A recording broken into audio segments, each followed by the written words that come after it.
Selamat siang, saya dari kelompok D yang beranggotakan Angelin, Arifan Nabila, Dava Daniel, Nadifa Zahira, Romauli Graciela Debola, dan saya sendiri Naya Amira. Kali ini saya akan menjelaskan preprocessing data yang kami lakukan. Data yang kami punya memiliki variabel seperti usia, TB, BB, LP, PEN, indeks massa tubuh, aktivitas air dan jam food. Pertama-tama kita akan melakukan prepro dimulai dengan memeriksa permasalahan yang ada dalam data. Terdapat hal yang tidak sesuai ekspektasi, yaitu nilai minimum usia minus, atau nilai berat badan yang tidak masuk akal, dan IMT yang tidak masuk akal, dan tinggi badan yang masuk ke dalam tipe kategori. Dan yang terakhir, status pendidikan XYZ. Dengan permasalahan yang ada, kita akan membersihkan data dengan bertahap. Yang pertama, konversi kolom ke tipe numerik. Yang kedua, menghapus nilai negatif. Yang ketiga, menormalisasi nilai berat badan IMT yang terlalu besar. Yang keempat, menghapus data LP di bawah 65 cm. Menghapus data pendidikan yang sama dengan XYZ. Mengisi missing values yang dengan median. Menangani outlier dengan EQR method. Dan menghapus outlier. Dan lihat dari statistik deskriptif, statistiknya menunjukkan bahwa tidak ada data yang tidak masuk akal. Baik, setelah data dibersihkan, kita akan mencoba menghitung frekuensi dari entry berdasarkan tingkat pendidikan terakhir. Didapatkan pada bar chart bahwa tingkat pendidikan terakhir SMA mendapatkan entry paling tinggi, yaitu di atas 400. Lalu S1 sekitar 150, dan S2, D3, dan SMP, entry-nya tidak mencapai 50 untuk masing-masing. Lalu kita menghitung subplot, yaitu histogram dan box plot dari setiap variabel.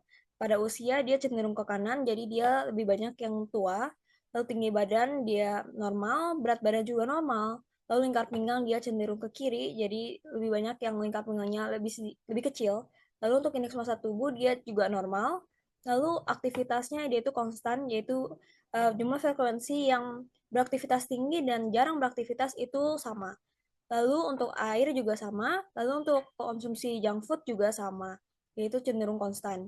Nah, interpretasi yang dapat kita ambil yang cukup mengkhawatirkan bahwa pada indeks massa tubuh diketahui bahwa rata-ratanya adalah 26,08. Nah, ini menunjukkan bahwa sebagian besar responden berada dalam kategori yang overweight atau kelebihan berat badan. Lalu pada bar chart sebelumnya juga kita ketahui bahwa tingkat pendidikan terakhir ini didominasi oleh tingkat pendidikan terakhir adalah data aggregation. Di sini kelompok kami membuat eksplorasi data dengan membuat fitur baru, yaitu fitur engineering. Di sini pertama kami memvalidasi nilai BMI dengan menggunakan rumus. Selanjutnya pada fitur engineering, kami melakukan kategori BMI berdasarkan underweight, normal, overweight, dan obesitas. Selanjutnya juga kami mengelompokkan indikator kesehatan dan juga aktivitas level. Pada data aggregation, kami meringkas data berdasarkan pendidikan, rata-rata usia, tinggi badan, berat badan, IMT, aktivitas, usia makanan cepat saji.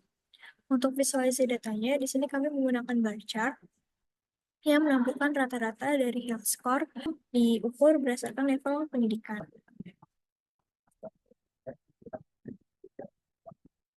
Selanjutnya, untuk visualisasi data sendiri, kami menggunakan bar chart di mana menampilkan rata-rata skor kesehatan berdasarkan tingkat pendidikan. Lalu ada juga bar chart dari BMI kategori,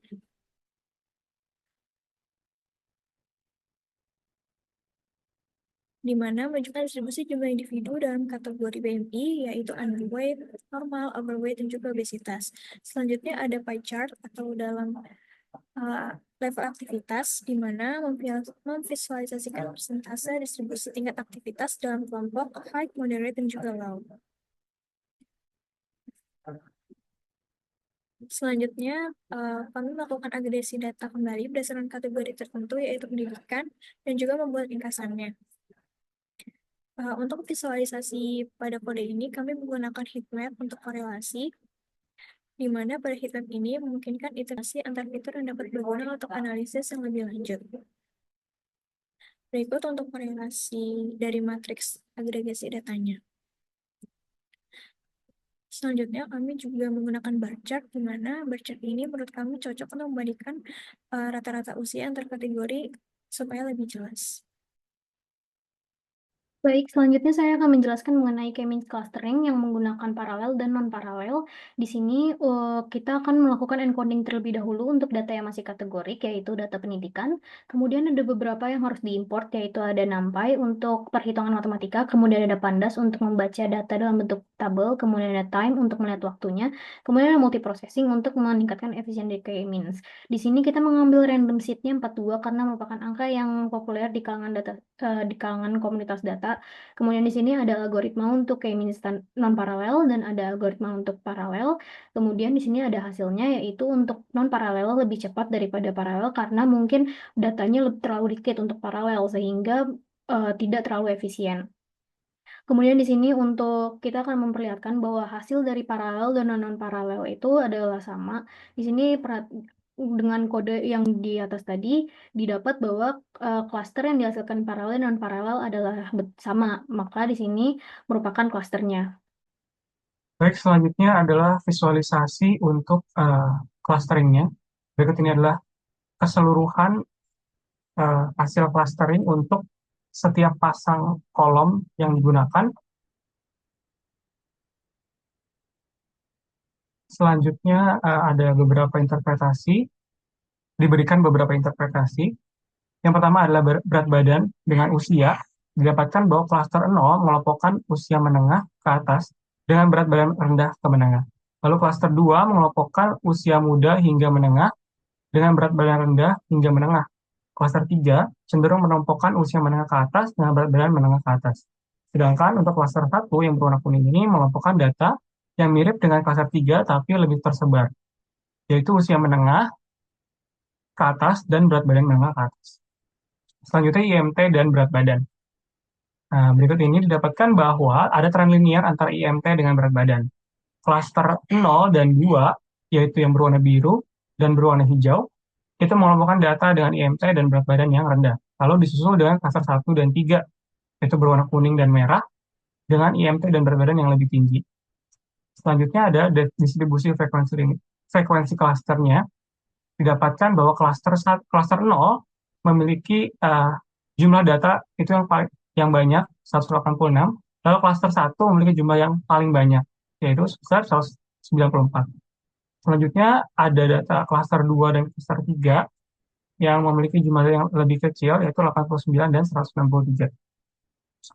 Distribusi klaster ini tidak merata, dengan klaster 1 mendominasi jumlah data. Ini mungkin mengindikasikan bahwa sebagian besar data memiliki karakteristik yang mirip dan masuk dalam klaster tersebut.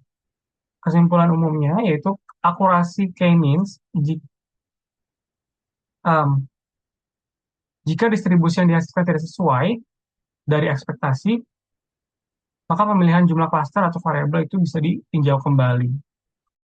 Dari hasil analisis dataset dan klasterisasi yang dilakukan, kualitas data yang kami miliki itu tidak baik karena memiliki nilai anomali dan missing values. Hal yang kami lakukan adalah menghapus data yang tidak sesuai dengan standar, lalu melakukan imputasi dengan nilai median dan menghapus outlier. Lalu setelah processing, itu dataset berkurang yang awalnya 2000 menjadi 632 baris. Lalu yang selanjutnya kami juga melakukan implementasi clustering dengan K-means dengan dan tanpa pemrograman paralel.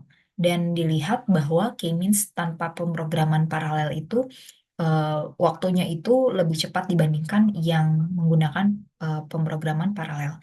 Hal ini itu bisa terjadi karena beban proses yang sebetulnya tidak perlu, tetapi dibagi lagi prosesnya seperti pemrograman paralel pada umumnya, dan hal ini akan memperlambat pemrograman. Namun walaupun begitu, hasil dari klasterisasi antara pemrograman tanpa dan dengan paralel itu sama saja.